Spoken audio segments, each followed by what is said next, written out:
There is an intelligence which permeates every atom of matter and embraces every unit of energy perceptible.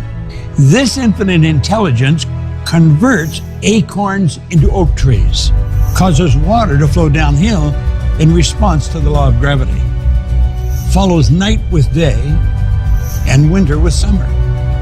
This intelligence may, through the principles of this philosophy, be induced to aid in transmuting desires into concrete or material form. But does it really work in the real world? There's only one way to find out.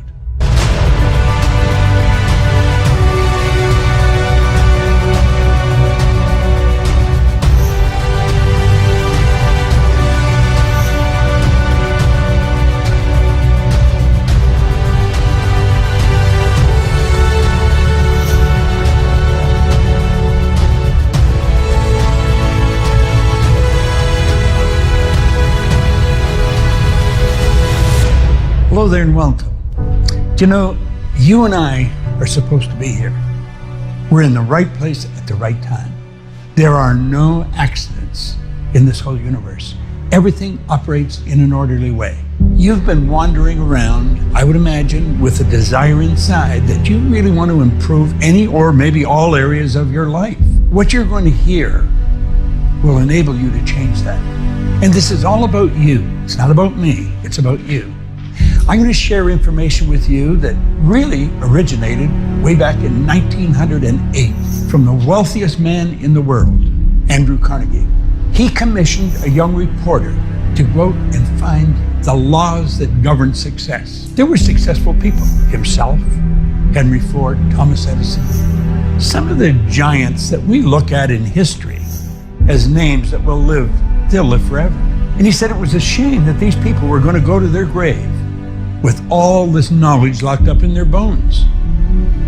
And he said, I think it should be recorded. And that young man, Napoleon Hill, he took Carnegie's challenge and he went and worked at that until 1928, when he wrote The Laws of Achievement. And then in 1937, from it came the book, one of the greatest selling books of all time, Think and Grow Rich. And in that book, he pointed out, after all these years of research, that he found there were 30 major causes of failure. But there were only 13 ideas that contributed to a person accumulating a fortune or enjoying real success. One of the things I found interesting is at the end of the 30 major causes of failure, he put 31. He said, if I've missed any, you can fill this in. And I would imagine that someone has filled that in. So I want you to really pay close attention. This is not an ordinary film that you're watching. These are not ordinary ideas. These ideas are coming from 57 years of focused study by myself and tens of years by Napoleon Hill. But it's really the composite of some of the greatest minds that ever lived. Because he did research with these people for so long, kept picking their brain. In fact, he became very close friends with them. And what caused them to do many of the things they were doing, the ideas that got the Wright brothers off the ground, that enabled Henry Ford to build the car he built. These ideas, they're the ideas that you can have and you can use. Now, I know they work because I've used them. I've used them almost all of my adult life. In the preamble of the book, Think and Grow Rich, Napoleon Hill says there's a secret in this book. And he said, if you can find the secret in the book, you can have anything you seriously want. Naturally, I'm wondering, what's the secret when I first started to read the book? Do you know, almost every seminar that I've ever spoken in, or any convention I ever spoke in, I talk about that, and people say, what's the secret? I said, you know, if I told you what the secret was, you're not going to look for it. And if you don't look for it, you're not going to find what you really need to get to where you want to go. I have never told anyone what my perception of that secret is. But he pointed out that everyone who found it and used it has earned millions of dollars. They have built very large organizations, and he names them one after another after another. Very impressive names. Every one of them found the secret. You're going to find the secret in these 13 principles. believe me. One day I took a pen and I sat down and I said, I'm going to build a company that operates all over the world. I had absolutely no idea how I was going to do it. But you know what I've found? You don't have to know how you're going to do it. You just have to know you're going to do it.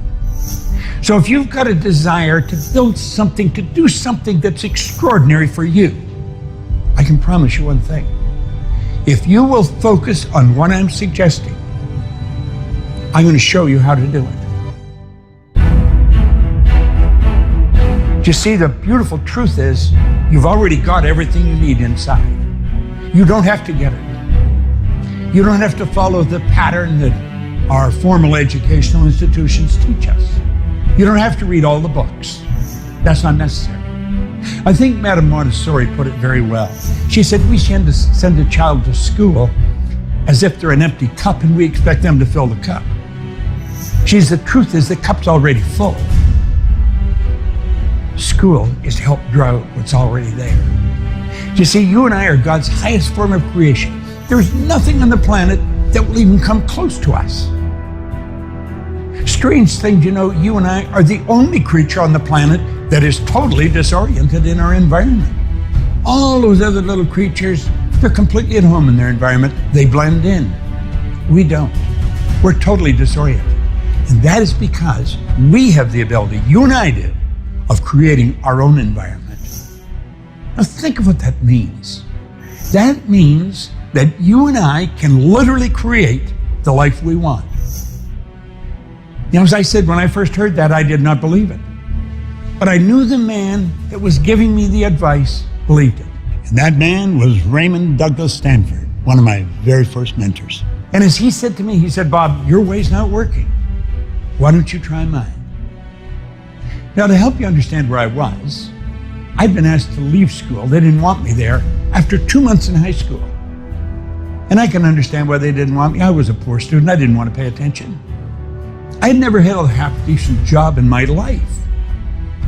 I was earning $4,000 a year, but I owed $6,000. The prospect of even getting out of debt wasn't there.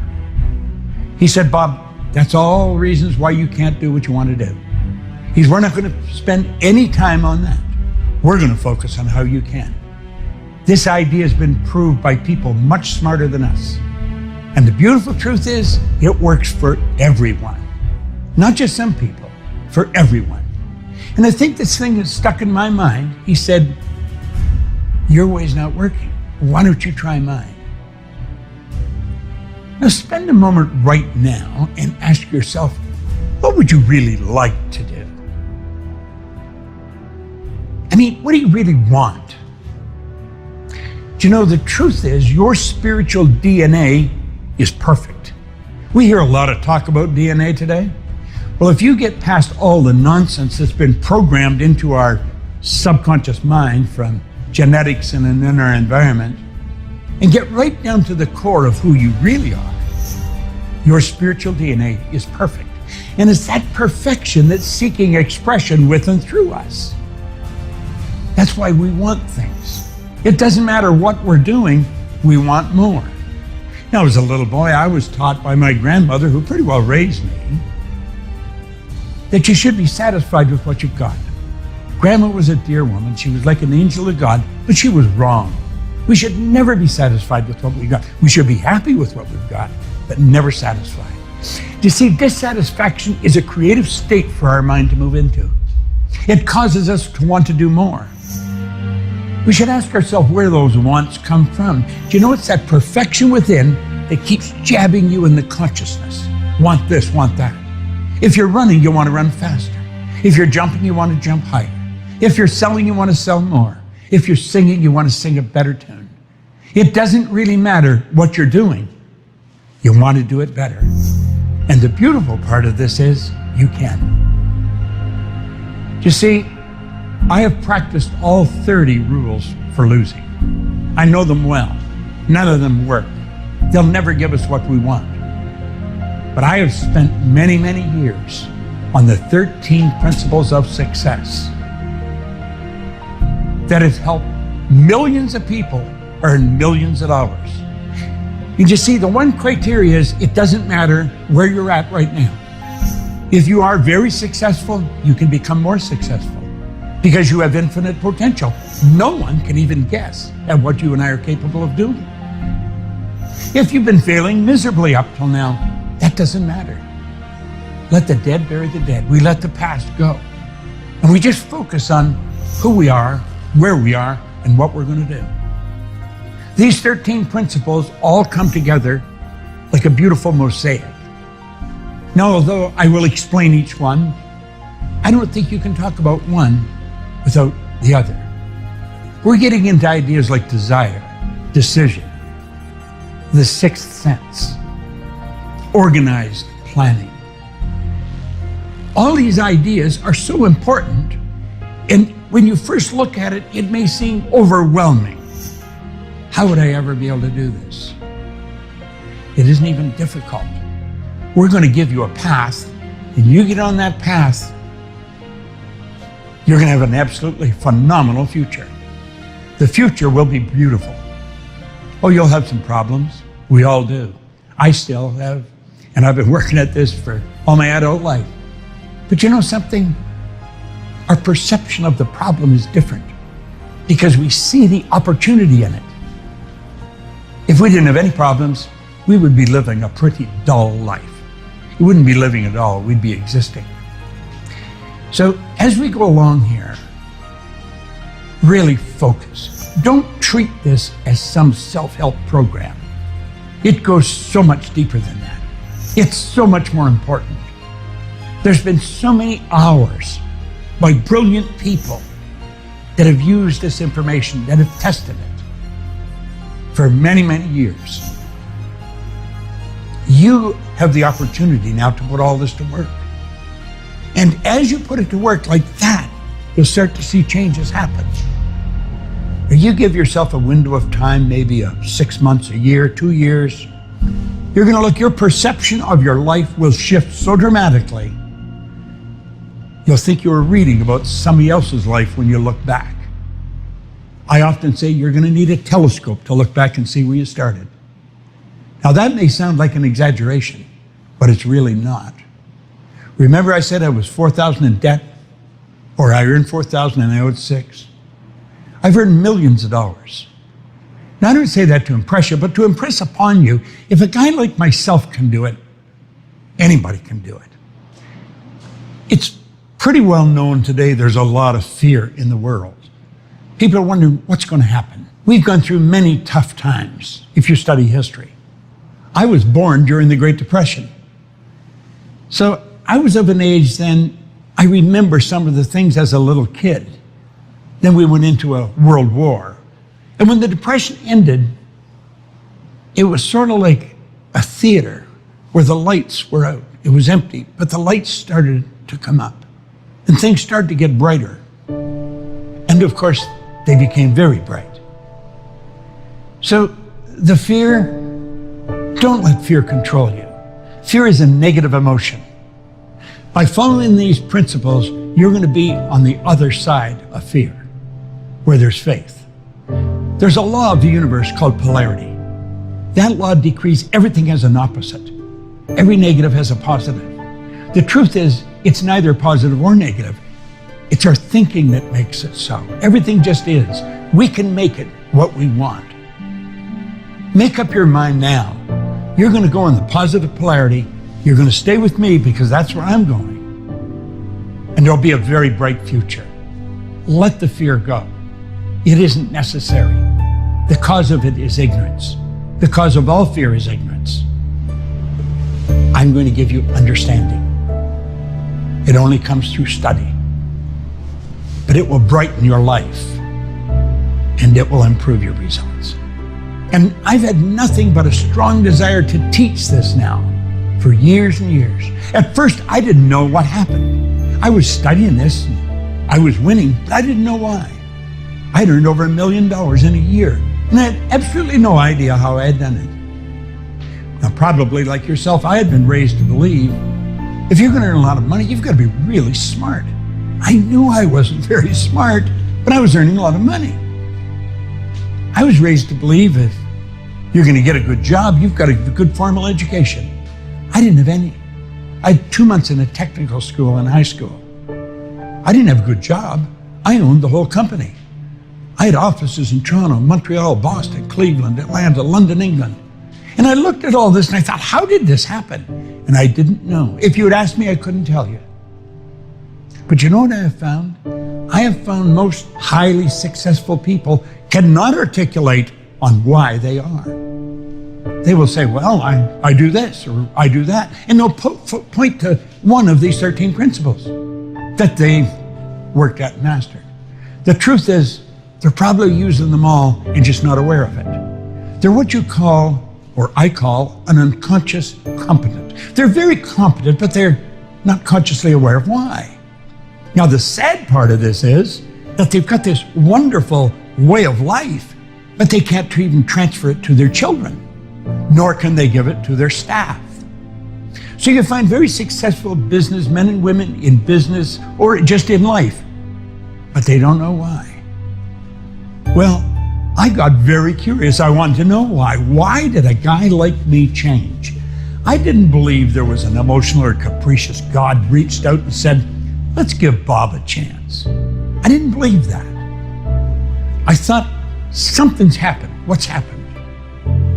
Well, I spent 9.5 years studying with some absolutely brilliant people. Now, I formed a good habit over that time. I picked good mentors, and that's very important. You can use these films as a mentor. You can. You can let me be your mentor. Do you know, I've often heard it said people that have been gone for a couple of thousand years can help you more than somebody that's alive today. And I get a lot of help from people that have been gone for a long time through their books and writings. So you could use this series as a mentor. But a habit I formed right from the first person that helped me, Ray Stanford, he said, do exactly what I tell you. And for some reason, I decided I would. I didn't question him, I just did it. He said, do it until you find out I'm lying or I don't know what I'm talking about. And he said, I don't lie, and I do know what I'm talking about. So I'm going to say that to you, and hopefully you'll grasp it the same as I did. Do what I suggest in these films until you find out I'm lying or I don't know what I'm talking about. I don't lie. And believe me, I do know what I'm talking about. Many years ago, they said, by their results, you'll know them, or by their fruits, you'll know them. Well, I'm 84. I've got as much energy as many people, 24 or 44. I've earned millions of dollars. I have wonderful friends all over the world. And this came to a guy that started with nothing. This does work for anyone. It truly does work for anyone. So dig into this and say, I'm going to give this a whirl until I find out he's lying or he doesn't know what he's talking about. You do that, and you're going to find these 13 principles will change your life like night and day. I searched every day, and every time I picked a new mentor, and I did pick new mentors, I did exactly what they said. It was difficult at first because what I was really doing was changing habit patterns. But they were teaching me things. They were teaching me information that the average person may never learn. I developed a very close rapport with them. And they were brilliant people, every one of them very accomplished.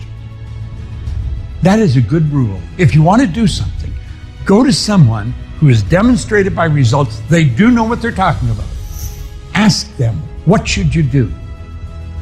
Then do exactly what they tell you. Now, I know that works because I'm still doing it, and I do it every day. So I'm going to ask you to resurrect some of those dreams that you may have let fade. Bring them to the surface of your mind. Treat this as some magic formula if you want, and you'll find out it'll produce. I once read where a writer said, you know, when you really understand how the magicians perform their tricks, it isn't magic any longer. And that's true. I work conventions every now and then, and there's a magic act at the convention. They'll ask me to take part in some part of it. So to do that, I have to understand what they're doing. And I found out it's hard to believe. Wonder why the audience doesn't see this. When you understand the trick, it's not magic. But when you understand life, it's really magic. And that's what you're going to find. That's what you're going to find all wrapped up in this. It's absolutely incredible. To understand these 13 principles, this absolutely incredible philosophy, I think we should go back to where it all started.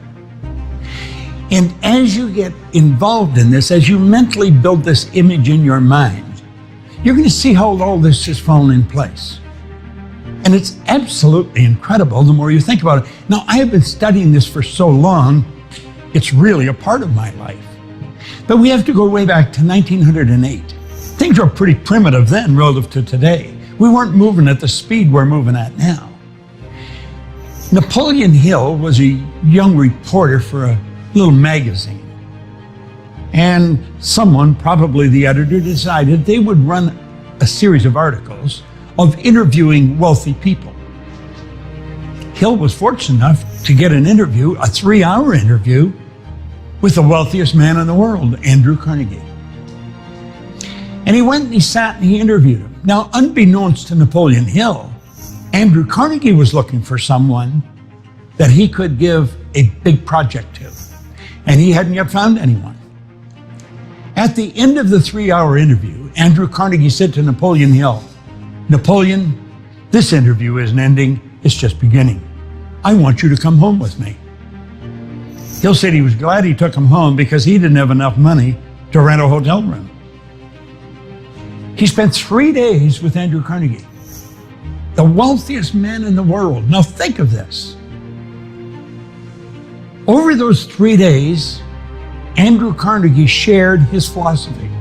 See, he started out as a poor boy, immigrated from Scotland with his parents just as a boy. They didn't have anything.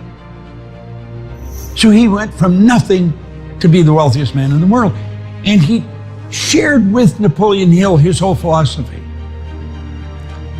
At the end of the 3 days, Carnegie decided that, I think this is the man I'm looking for. I guess he could tell by his level of interest in the story, the philosophy of what got him to where he was. There was probably a number of factors came into play. But Carnegie I think he's the guy. And so he asked him a question. Unbeknownst to Napoleon Hill, he only gave him 60 seconds to answer the question. And at the end of the 60 seconds, he would have to make a decision, a monumentous decision, if you think about it. He looked at him. He had a stopwatch in his hand under his desk. And he says, "Napoleon, you've spent 3 days with me. You know now how I've accomplished what I've accomplished." He says, "I'm going to ask you a question, and I just want a yes or no answer." Just a yes or no answer, Napoleon. He said, "Would you spend or invest the rest of your life in an idea for which you would probably receive no material compensation for at least 20 years? How would you answer that question?" I've asked myself on many occasions how I would answer it. In 25 seconds, Napoleon Hill said yes, he would. He qualified. He passed the essay test. And he had to make a decision. That was a big decision. You're going to run up against decisions. This is one of the 13 principles. Napoleon Hill wrote a whole chapter on decision in his book, Think and Grow Rich. And right on the very first page, he points out that all successful people make decisions very fast. They change them very slow, if and when they change them at all. And he pointed out that people that are not successful make decisions very slow and change them fast and often. I guess that's why Andrew Carnegie gave him 60 seconds. If he took longer, he would be disqualified. How do you make decisions? Now, Carnegie said to Hill, he said, "Now, Napoleon, I'm going to introduce you to some of the world's most successful people." He said, "I'm going to give you letters of introduction. You'll receive no subsidy from me. I want you to go out and write the laws of achievement." He says, it's a shame that people like myself are going to their grave with all this knowledge locked up in their bones. He said, I want it organized. And I want you to organize it. I will give you letters of introduction, and then you're on your own. Now, he said, you're going to run into many tough times, Napoleon. No question about that. So he said, I'm going to give you something that'll help you through those tough times. I want you to write this out. I want you to write every word. No one's going to underline every word. Now, he said, this is a message that you're going to give from yourself to yourself, Napoleon. So it's going to be you talking to you. I want you to write down, Andrew Carnegie, I'm not only going to equal your achievements in life, I'm going to meet you at the post and pass you at the grandstand. Well, as the story goes, he threw his pencil on the floor. He says, now you know darn well I'm not going to be able to do that. He says, I know you're not, Napoleon, unless and until you believe it. But I want you to repeat that every morning, and I want you to repeat it every night. I want you to look in the mirror, and I want you to repeat that. Looking in your eyes, say, Andrew Carnegie, I'm not only going to equal your achievements in life, I'm going to meet you at the post, and I'm going to pass you at the grandstand. Now, that wasn't an easy thing for Hill to do. He was living with his brother. He had promised his brother that he was going to pay for him to go through college. Now he was going to have to go home and tell his brother he couldn't do that. He had a project that he was working on. It was going to take all his time. And it was going to take every cent that he could get for himself. Then he was afraid to tell his brother what he was going to do because he thought his brother would think he had lost his mind. He's going to work on a 20-year project. Nobody's giving him any money. Nobody's going to pay him. The first day he went and he locked himself in the bathroom. And he looked in the mirror and he whispered it. Andrew Carnegie, I'm not only going to equal your achievements in life, I'm going to meet you at the post and I'm going to pass you at the grandstand. Now he said he felt when he was saying like he was a darn fool. He said, this isn't going to happen. But he said, I made a commitment that I would do this, so I better do it. So every morning and every night he would do this. Now he had committed that he would do it for 30 days. Around the middle of the month, he started to think maybe it could happen. By the end of the month, he knew it would happen. Now I've done a fair amount of study on this over the last 50 years, and anything I've been able to discover is that Carnegie made somewhere in the vicinity of 50 millionaires. Some people say 20. I've read 23. I've read 50. Napoleon Hill has made millions of millionaires. So you see, he did equal his achievements. He went past his achievements, and he did pass them at the grandstand. Here's a poor boy, a young cub reporter for a magazine. How did he do that? Why did he do that? I think he did it strictly on the belief that Carnegie wasn't going to ask him to do anything that was unjust. But why is it that all successful people make decisions very fast and change them slow? And he found out that was true in his research with all these giants. Well, you know, I have never stopped studying it. I probably never will stop studying it. And I'm going to show you something about decision that has the potential to change your life forever. You see, I wanted to know, why do successful people make decisions when they have absolutely no idea how they're going to make it happen? There's a reason for it. Now, many of them are unconscious competence. They don't know why they do. That's just the way they do it. You can become a conscious competent. That's what I'm going to show you. Now, you see, it all starts with our own thinking.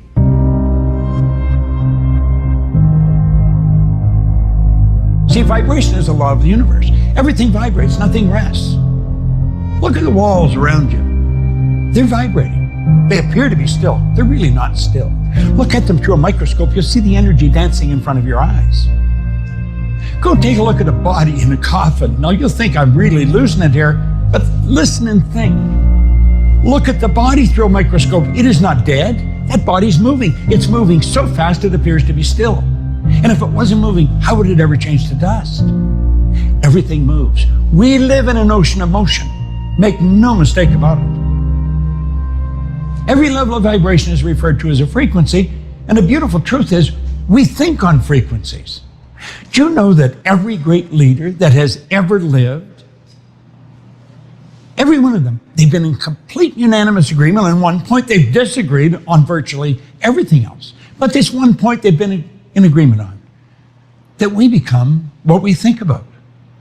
Solomon put it very well. He was a pretty bright guy. He said, as a person thinketh in their heart. It's not just the thoughts that are running across the screen of your conscious minds. It's the ones you internalize. We truly do become what we think about. See, the thoughts that we're thinking produce the results that we're getting. But remember, I pointed out that we're never satisfied with our results. I don't care how they are. You can be happy with them. You can even celebrate some of them. But you're going to want to do better. And that is because you're a spiritual being, and spirit's always for expansion and fuller expression. It's never for disintegration, and nothing stays where it is. Nothing. We do live in an ocean of motion. The dynamic law of life is create or disintegrate. You're never going to stay where you are. Following what we're teaching, you're going to create. It's a beautiful part. So we're looking at our results and we're saying, but this is where I really want to go. And we point to a star that we're shooting at. And we make a decision, that's what I'm going to do. Unfortunately, everybody does that. And 90-some% say, when this improves, then I'm going to do that. Do you know, it'll never happen. It will never happen because you're not on the right frequency. And you see what happens here, pretty soon the decision fades. And when it fades, so does the goal. The goal disappears. Somebody said, I thought you were working. Yeah, well, I am. I'm still working at it. Do you know what the problem is? You're thinking on the wrong frequency. You see, your thought is down here on the frequency that you're living on. But the way to do what you want to do is not on that frequency. Clearly understand this. All science and all theology, the only two sources of reference we have to go to, tell us nothing is created or destroyed. The way to do anything is already here. Space travel, we've always been able to do it. We just weren't aware of how. You know the neat little cell phones we've got that pretty soon will be obsolete? We've always been able to do that. I remember back when we had the party lines. Hardly anybody had a phone. And then when they got one, they got a party line. Everybody's on the line. We were able to build beautiful little cell phones then. Do you know the cell phone you've got has more power as a computer than the computer that took the first rocket to the moon? It's magnificent when you think of what we're doing. And it's all in awareness. And that's what you're developing. You're developing awareness. See, the awareness to do everything is already here, but you've got to get on the frequency that it operates on, because everything operates on a frequency. If you phoned your Uncle Harry, you wouldn't expect your mother to answer the phone. Why? Because you dialed Harry's number. You got on Harry's frequency. That's what the number is. It's a frequency. And there's a zillion of them. We know there's an infinite number of frequencies. Everything you want is already here. What you have to do is attract it. And you know something? You're going to learn how to do that. You see, what we really have to do, we have to make a paradigm shift. We're programmed to operate the way we're operating. Why would 97 or 95% of the population keep using a losing formula? They don't know they are. They're giving it everything they've got. We had to shift our thinking. We got to shift the paradigm. Do you know many of the beliefs and the ideas that are controlling your decision-making right now? They were established by some great-grandparent who lived in a different time. But all that stuff is passed down in the genes. It's called genetic conditioning. We got to change that. You see, while you're thinking way down here on this lower frequency, the way to do what you want to do is way up here on a higher frequency. And what's required is a committed decision. A committed decision is when you do it regardless. And when you make a committed decision, this is what I'm going to do. You flip your brain onto that higher frequency, and the way is shown. Now we're going to talk about your sixth sense, your intuitive mind. because that's how it comes to you. You're tapping into universal intelligence. That's what all highly successful people do. Whether they know they're doing it or not is irrelevant. But that's what they're doing. That's what you're going to learn how to do. See, the only criteria you have to have when you set a goal is, do you want it? Do you want it? Doesn't matter how you're going to do it. It doesn't matter where the money's coming from. I once heard a cute story where the Maharishi, when he was taking transcendental meditation or decided he was going to take it to the world, one of his close associates said, "Where's the money going to come from?" He said, "Wherever it is right now." I always thought it was such a beautiful answer, because the truth, everything you need, everything you want is already here. Nothing is created or destroyed. I didn't dream this up. It's the way it is. All science, all theology tell us that. The way to get to the moon was already here, always here.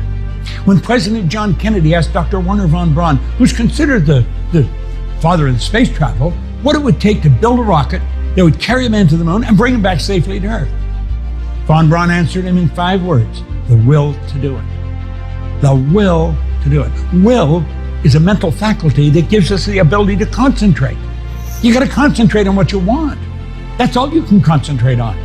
And that will keep you on the frequency that you have to be on to attract everything that you need to get there. This is so important. You see, I believe decision where it all starts. It's where it all started for Napoleon Hill. It all started when Carnegie asked him, "Are you prepared to dedicate the rest of your life to an idea for which you'll probably receive no material compensation for at least 20 years? How would you answer that?" You see, he didn't know how to do that. He didn't even believe he could. Do you know what I found? When you set a goal, you don't have to believe it. If you keep repeating it, you'll come to believe it. If you tell yourself a lie often enough, you'll believe it. Way back in 1900, William James from Harvard, he said, "Believe, and your belief will create the fact." So true, and so misunderstood. So what do you want? Compare your dream to Napoleon Hill's idea. Just compare it for a moment. Your idea is probably small by comparison, but if you don't know how to do it, if you don't know where the money's coming from, if you don't know where the help's going to come from, it'll probably seem large. When I took my pen and I sat down and I wrote, I would build a company that operated all over the world. I had no idea how I was going to do it. I certainly didn't have the finances to it. I didn't have the help. I didn't even have an assistant. I was just me in my den writing on a pad. Do you know something? Today, I own a company along with Sandy Gallagher, who is my business partner, and we operate all over the world.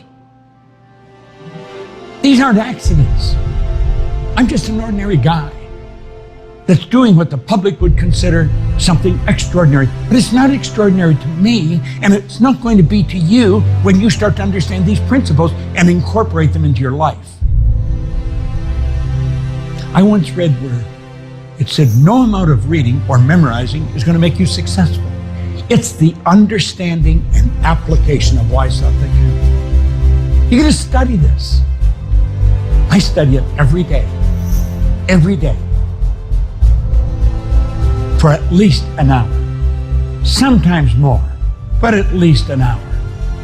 It's a habit.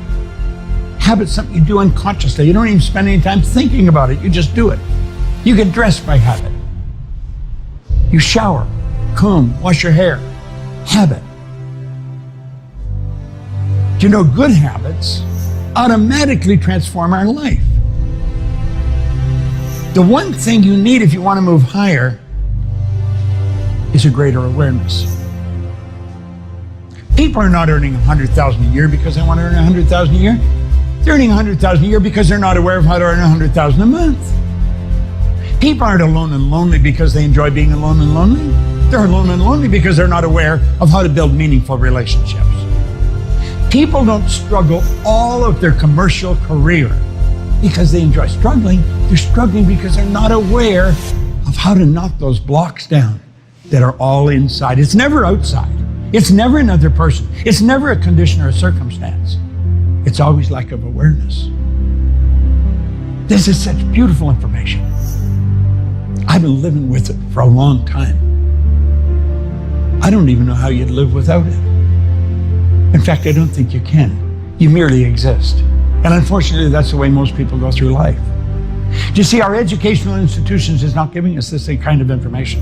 They really don't. They really believe the secret is read the book, remember what's in the book, and be able to repeat it.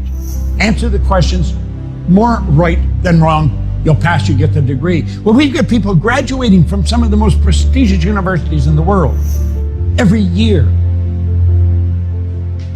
with multiple degrees that are having difficulty finding work, that are broke. How does that happen? And yet you'll find other people who are functionally illiterate, they can neither read nor write, that are earning millions.